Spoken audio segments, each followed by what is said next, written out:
Seems legit. Hello Legitimates, welcome back to my channel. As you can see from the cover thumbnail of this video, we have made a retro apron. I have missed making these. This was really fun. This is going to be for me, so this one is not for sale. I will be making them for my website again. I'm not sure if I'm going to do custom orders or not. We'll see how I feel. But let's show you an updated version of how I make this. There is an older video, but I do think that most of the things are the same, but we'll see. So if you want to see how this is done, let's go right now. Rightio, let's get started. So I have cut out all of my pieces. This is the bottom layer because you need like 1.20 meters and you have to cut it the other way. So you would lose the print for that, but that's all right. We're just gonna set those aside. Let's start with, these are my straps. So this is just one length that I am still yet to cut in half here at the fold.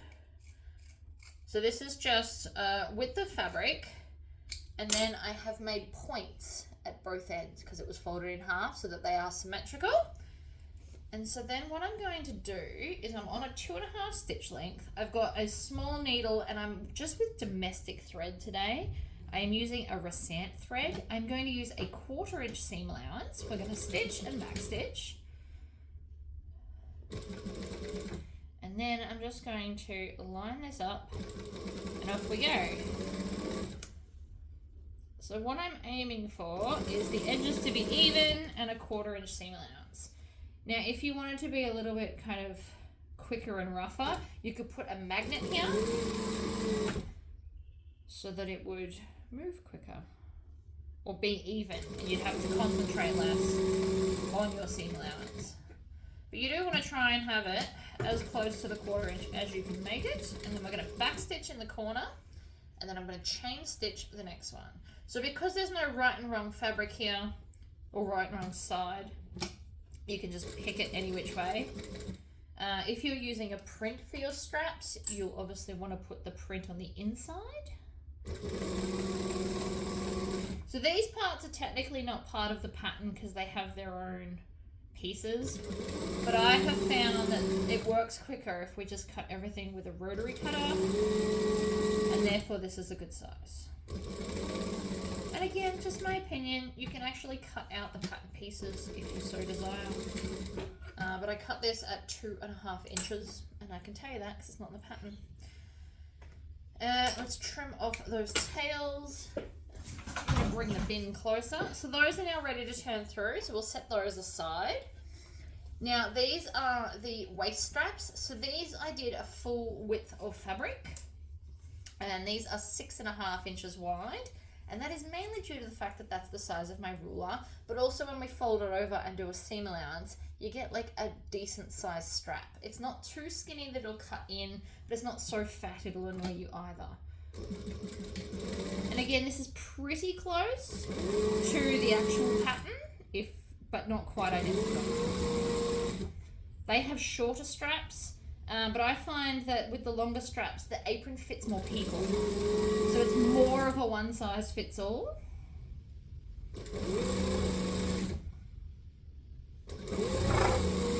Line it up.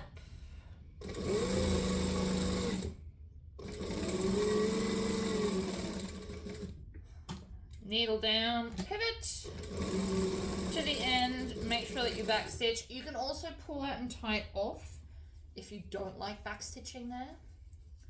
Dealer's choice and all that jazz. So line this up. Next one, I like chain stitching, and then I'm just going to cut that one off. Now I had plans to use my double fold bias maker, but I can't find the screw to screw it into my machine. So we're going to have to do it the old school way where I have to iron it all. It's why I'm not live right now, but it'll be fine. So, oops, that just moved. So you should always try and aim to stop with your needle down. I'm using my fingers like clips, so I'm lining up that edge, which should be perfectly straight because I did cut this with a rotary cutter and a ruler. So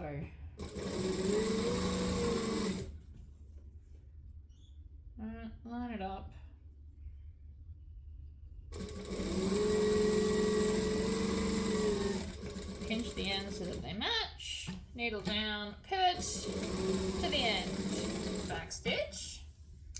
And I cut these the same angle. So I don't have a specific template. I just put it on an angle, eyeball it, and I'm happy with the general result. So what I'm going to do is I'm going to push some of it in. And then I find I'm going to do this motion with my hands. So I'm going to put my hands in and then kind of weasel the thing through. Grab it, pull. It also helps to hold this part here. Turns through easier. You can also use a turning stick, which I will be doing for the other ones, but if you don't have a turning stick, this is a really good way to get it done. Like that.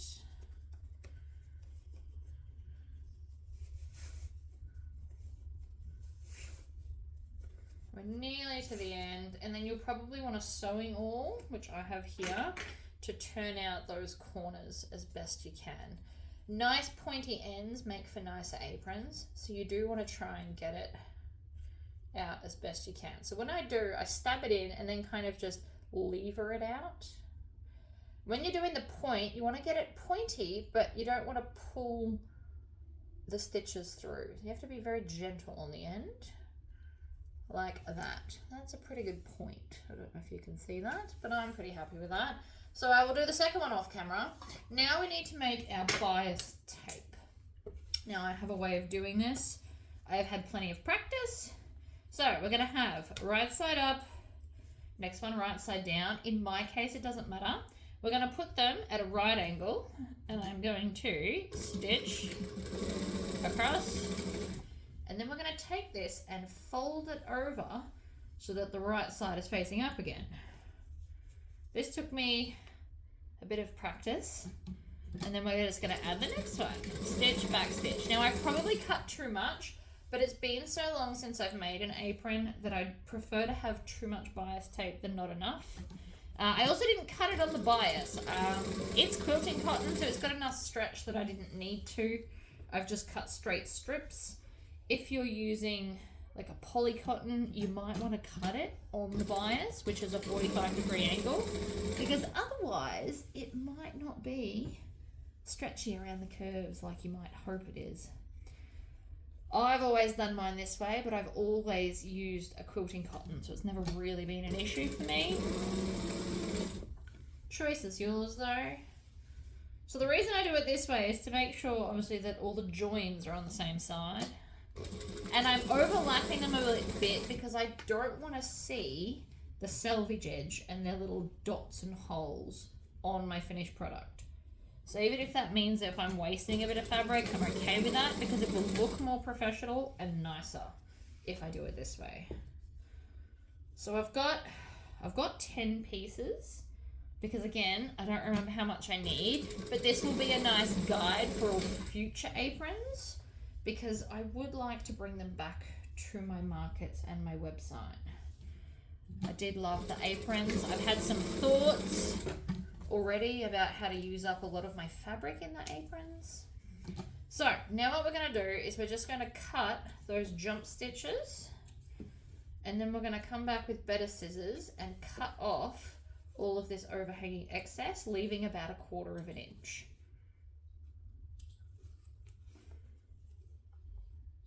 So when we cut it, we're going to cut up to get this off in line, and then we're going to cut 1/4 inch, and then we're going to cut off this overlap as well, and then that should sit perfectly flat. When we iron it, I'm not going to show you the ironing, but when we iron it, once we've cut them all, we want to come and iron all of these joins perfectly flat. It will help with the folding of the bias. Once I've done that, I'm going to fold it in half and iron it. Actually, no, I'm probably going to grab both sides, bring them to the middle like this, iron the whole thing down, and then I will fold it in half and iron that crease as well, because I find it the easiest way to insert this, as you will see. So I'm going to go cut and iron that, and then we can continue on with the sewing. Everything is now organized. This is my strap. I have put the edge nice. I've rolled it so it's nice and flat, and we are going to top stitch it because it will be easier to iron in the future. Obviously, aprons need a lot of cleaning because they get dirty, so I'm going to, just with a normal stitch length, I'm not going to go up to a longer stitch length, just because I don't think it's necessary. And we're just going to stitch 1/8 of an inch from the edge.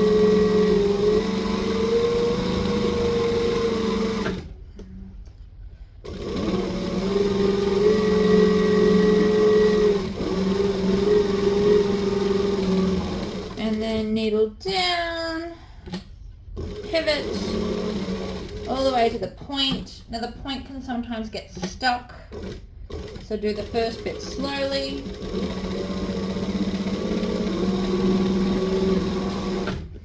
And then I'm going to lay it nice and flat. Now you can also do this in a contrasting colour.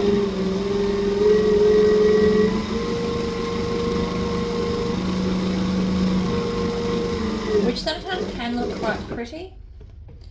And then we're going to grab the other one and do that as well. So I'm just going to chain stitch because we all know I love chain stitching. And then that one is done.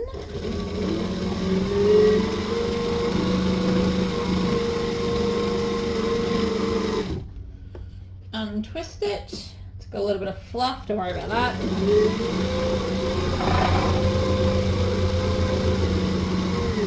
Get to the end, needle down, pivot, pivot again. The top stitching is important, it'll make ironing easier, like way easier later. I have quite a thin foot on, you can obviously use whatever foot you like.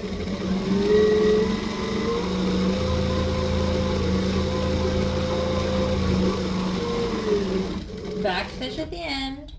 Then we're going to grab the neck straps and top stitch those as well. Lots of top stitching, but it'll help later.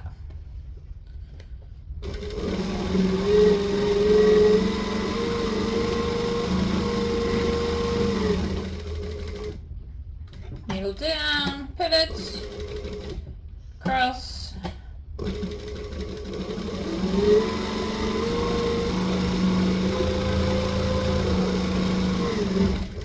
back stitch, and the next one. And that's all the top stitching done. Well, most of it, except for the last joining part.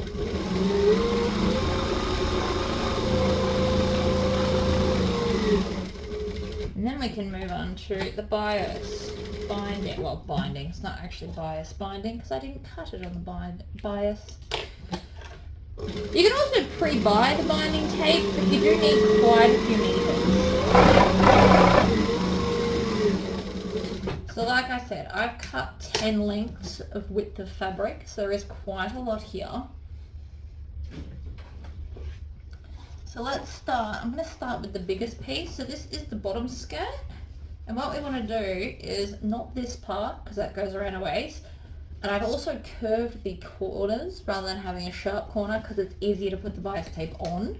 But we are going to take an end, which is here, and I'm going to just leave off that first bit for two reasons. One, it is in fact a selvage edge and I don't like to use it, but two, usually the start bit does not iron very well. So if we skip it, we don't have to look at it on our garment.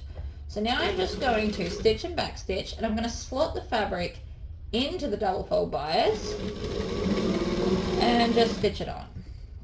We're going to do this in small sections.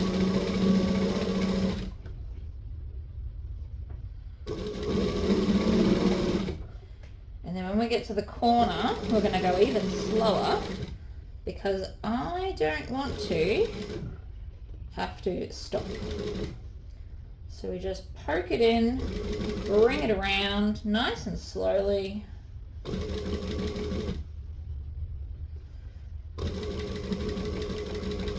Then this whole section is a curve. So try and keep the twists out of the main bulk.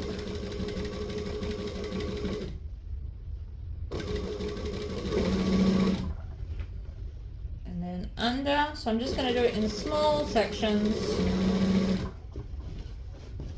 And we are going to edge everything. Now you don't have to put the bias binding on here. You can just do a roll hem and tuck it under, but I find that this is prettier, even if it does take longer. But if you didn't want to go to this much effort, you could just do a roll hem, tuck it underneath. I think that's what the actual pattern has, but this is prettier, in my opinion. You get an extra colour. Now you can also do a print here. Small polka dots, mini flowers always look good. You want a smaller print though, not a large one. It's not as effective with a large print. And this whole thing is a big circle, so you're constantly on an angle, which is why we're doing it little bits at a time.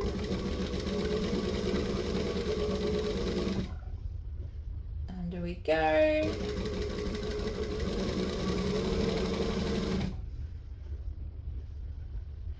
It seems almost straight because it's large. The next size will be tighter of a circle. That's still not impossible to do.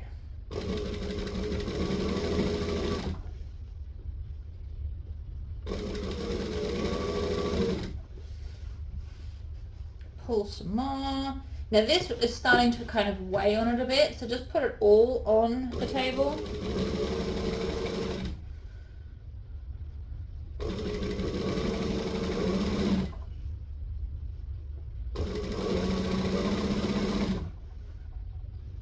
Just doing it. You can pre-pin this if you want to, if you're not confident to just do it by hand. When I first started these, I did pin them, but I actually find that you get a better result by not doing that. But I'm not the boss of you. If you feel pins are the confidence you need to get it done, by all means, pin away. This is quite a tight corner, so you can see I'm doing it very little at a time. And then we've just got a straight bit.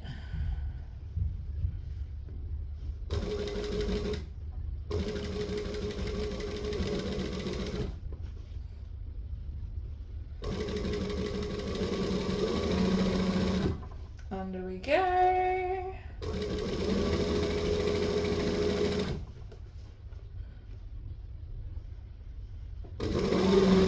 And then we're going to backstitch when we get to there. And then instead of cutting everything, we're just going to grab the next layer and go again.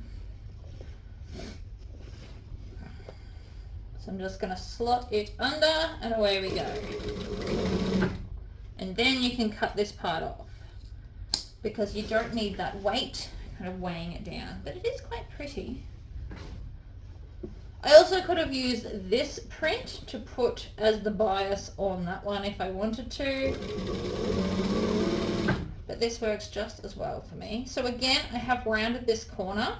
When I first used to make them, I did do a sharper corner, but this works out quicker and less fiddly, which is what I really care about. Making a lot of these, you want to be able to use up time in the most effective manner. So having this curve is actually quicker than trying to get the nice point.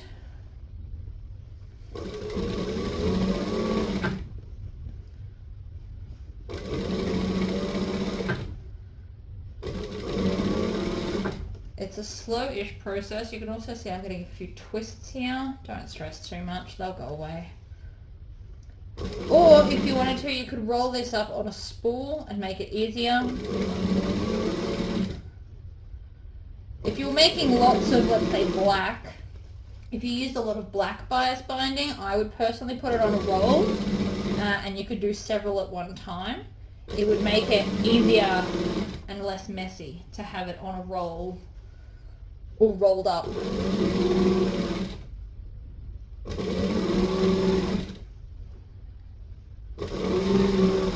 We are getting there though. I've definitely cut too much binding, but that's okay.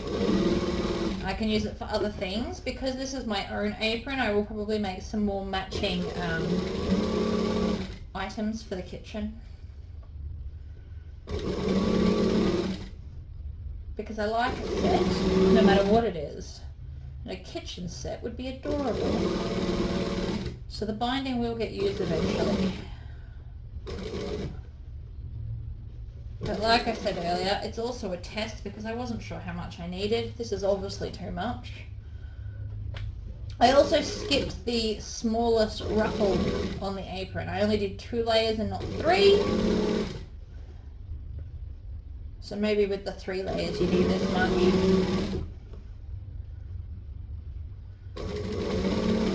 Alright, and then we're going to get to the end and we're going to backstitch. Now the last bit we need to do is a little top. If you've done an embroidery, my suggestion would be is to put a plain colour on the back just to hide it and to make it less scratchy. And the other thing I'm going to do is check where my join is. So the join is here. What we don't want is the join to happen right at this point. It is much trickier to sew it if it does. This also probably should have been ironed, but such is life. So I'm going to stitch and backstitch, and then I'm just going to stop and cut that one off. It is quite thick. I probably should have brought actual scissors over here. Such is life, I'm afraid. Set that aside.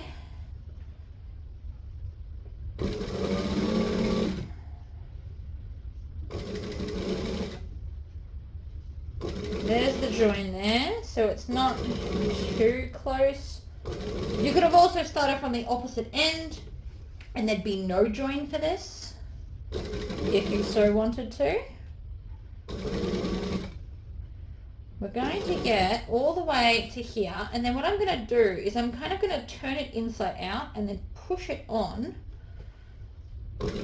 stitch down. Now this is where it gets a bit tricky. You want to have a point and it's going to overlap. So I'm basically going to go just past the center point and then fold this back on itself to get an actual point, and then make sure that all that excess is tucked underneath so that we don't see it.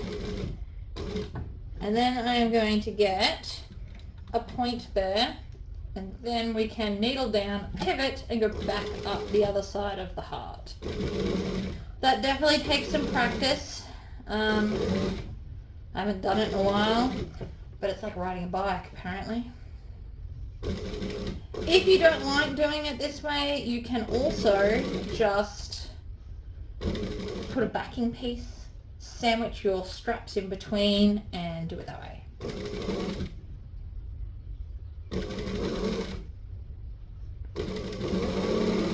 Curving around, we're nearly back to the start, and backstitch. Pull it out, trim it off.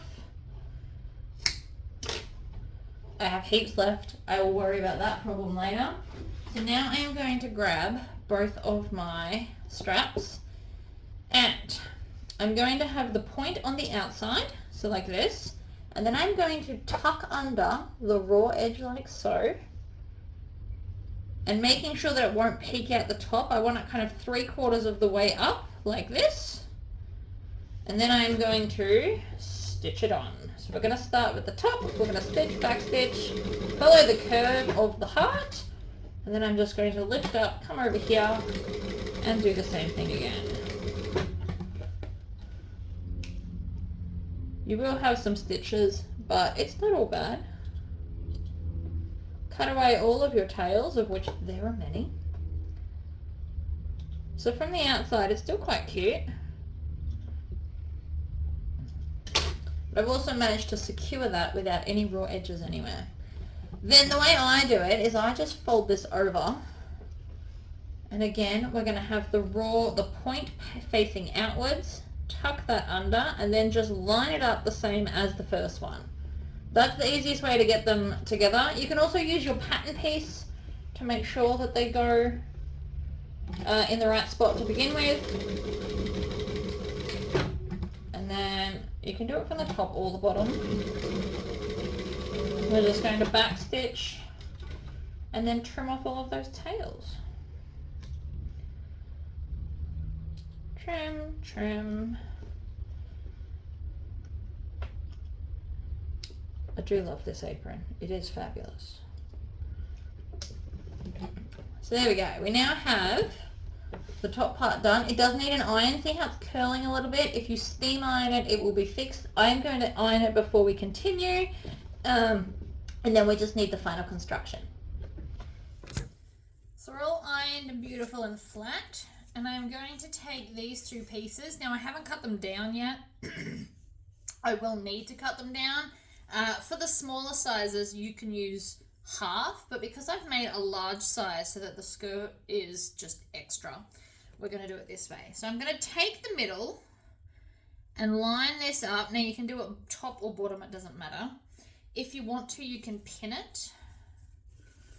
And then I'm going to take the other side and match it up so that we're sandwiching the top of the apron in between everything. Now, because I've made this a lot, I'm going to place these together. Now again, you can use pins if you want to. I will need pins for the last bit, but not this bit for me. We're going to stitch forward and backwards. Doesn't really matter about the back stitching because again, we are going to cut this down after I've attached the skirt. We're going to get close-ish to where I need this to be. And then I will finish lining everything up. Because again, I won't need all of this. But you still need to cut two pieces. So it's just as well that I do it this way. Won't hurt. Along we go. And then again, line up the ends. And I'm just doing a 1/4 inch seam allowance. Back stitch out of habit, you don't have to though. And so now we have the top half of our apron and our waistband.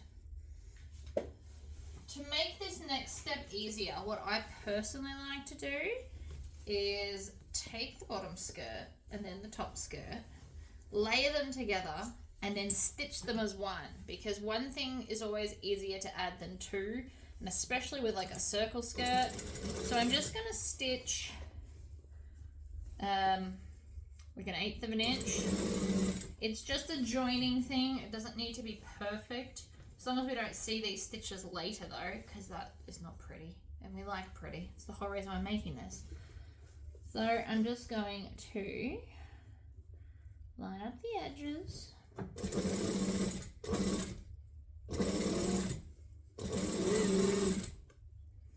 Like so.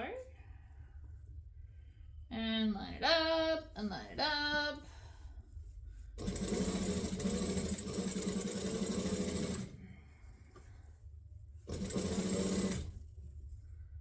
Like that. A back stitch again out of habit. So now that these are one layer, they are much easier to attach. Now I can still see the center because I did not iron out that center line.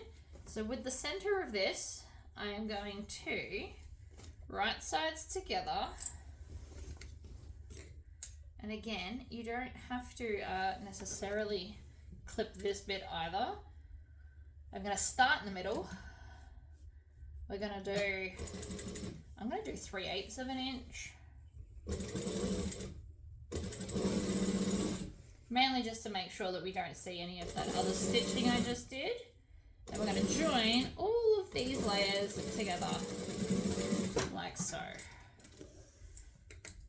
Now if you clip it, you can obviously go one side to the other all in one big fell swoop, but it's not what I've done, and that's okay. So again, take the edge, 3/8 of an inch. You can also just do a 1/4 or a 1/2 inch if you're feeling that you need it. It's quite forgiving because it's not tailored specifically to your body type. You can be a little bit more lenient with the rules. Right, and then we're going to stitch and back stitch. Done. Trim off all of those tails at the end. We don't need those. And the tails in the middle, because we don't need those poking out later. And so now you should have something that's resembling an apron. Now what I need to do is I need to hide these raw edges, but we don't need this much. That's too much. So let's get some scissors and trim it down. I'm going to cut about an inch past the end of the apron part. So that bit we don't need, and then same with the other side. Like so. And then we're going to grab our straps.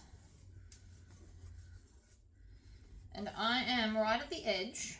I'm going to line up that top, and then I'm going to tuck under that bottom edge and then put a pleat in the middle so that the apron perfectly lines up there. And I'm just going to tack that in place right at the edge. You can backstitch if you want to, it's not necessary. But now, see, you've got like a little cute little pinch. Now, if you've made really, really thick glorious straps, you can also add multiple pleats in there and it would look very cute. So again, I'm going to take this, I'm going to line it up at the top, then the bottom, and then add the pleat and tack it together. As you can see, my tail is caught up, which is never ideal. Cut that off. All right. Here's where we're going to need some pins, which I do need to grab, but let me show you what we're going to do. So we're going to flip it to the back, and then I am going to tuck this in line with the edge of the apron here. So we're going to tuck that under like that, and then I'm going to fold it down on that seam there, like that. And you can iron this if it's going to make it easier for you. And then we're going to take this excess, tuck it under, and pin it all in place. Here's some pins I prepared earlier that I forgot about. I'm ahead of myself. So, but what we don't want is that end sticking out, right? We don't want to see any raw edges. This is just to make it all very pretty. If you don't want to have to do this particular bit, what you'll have to do is overlock all of the raw edges so that it's not a problem. So we're going to bring that all the way over, and it's easier to have that out straight where it's not kind of trying to fall off as well. Down we come, and then I'm going to put a pin in. So from the outside in is what I've always found to be the most effective. 2 on the side, and then I'm going to tuck that under. Now, the reason we need to put so many pins in this is because I'm going to stitch it from the front so that the front is very, very pretty, which means I need all of this to hold while I'm doing that. So I'm just going to roll this hem in my fingers, flatten it out, tuck it under, go slightly past the stitching because I'm going to try and stitch in the ditch. So you want to make sure you're going to catch this back fabric bit. Tuck and down. And I like to do kind of key points to make sure that I'm not pulling it sideways at all because it can happen. You also want to make sure that you're not pinning the front up, creating little like little tucks, because that gets more annoying later when we're trying to sew it. So tuck it, fold it. I'm pulling this flat so that the front bit's flat, so again I don't have any pinches anywhere, and then in and towards the top. This is the best way that I found to put the pins, where I can also sew over them, because I won't be pulling them out as I go, again, because I'll be sewing from the front. It's the whole reason you need to pin. Otherwise, I could just tuck it as I went. But I want to be able to sew from the front because I think it'll be the prettiest. So we go stab and up. Then I'm going to come line up this part here, tuck it under, pin, stab, and up. Take that off. This one, I'm going to put 2 pins here. This is pretty much the only part you have to pin, but it does look neatest if you do it. Now, before I get any further, I'm going to tuck under this edge like so, fold it over like so, tuck it under, and then pin all of that end so it's pretty,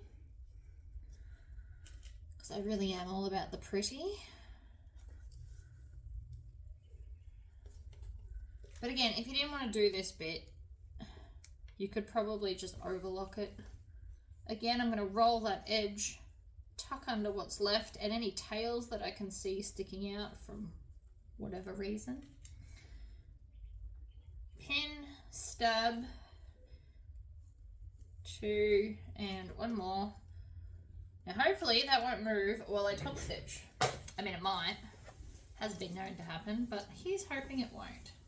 So I'm going to start at the edge here because I want to. I'm also going to grab both of my tails to avoid any bird's nesting that probably would occur otherwise.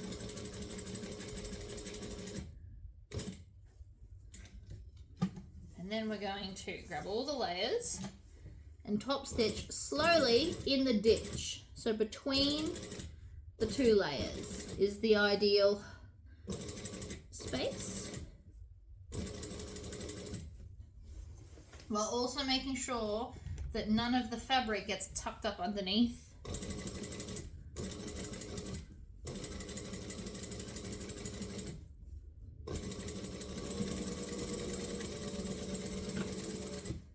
And we're going.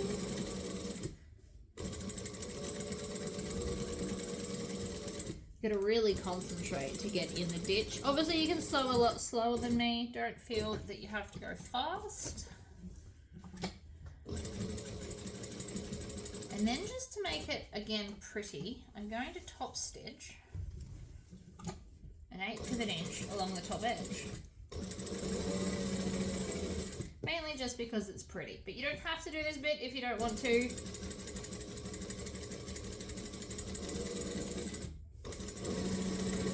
I like to, I think it looks good, but that's just me. And it will also help with the ironing of this in the future because it's now already kind of stuck in place. So from here, I'm going to back stitch, pull it out, trim off the tails, and then we're going to check the back to see where I missed. Now it does happen, so don't be sad if you've missed parts. Part of me hopes that I have to prove that we're all human, but I did pin it really, really well. So see how there's still just a little bit, it's not right on the edge, and I did that deliberately. I prefer to have more overhang rather than less. And then we can just come along, pull out all the pins. If there's somewhere that you missed, add extra pins, flip it back over to the front and sew it again. You just tuck it all where it needs to be. I have missed plenty of times in the past. I'm surprised I didn't miss this time since it's been so long since I've made one. But then the apron is done. It looks fabulous. It's machine washable. There's no raw edges to fray anywhere at all. So you don't have to worry about fraying because we've covered all of the raw edges. You don't need an overlocker and you only need straight stitch. So thank you for joining me. Please make sure that you like this video and then subscribe to the channel so that you can see all future videos as well. Until next time, guys. Bye!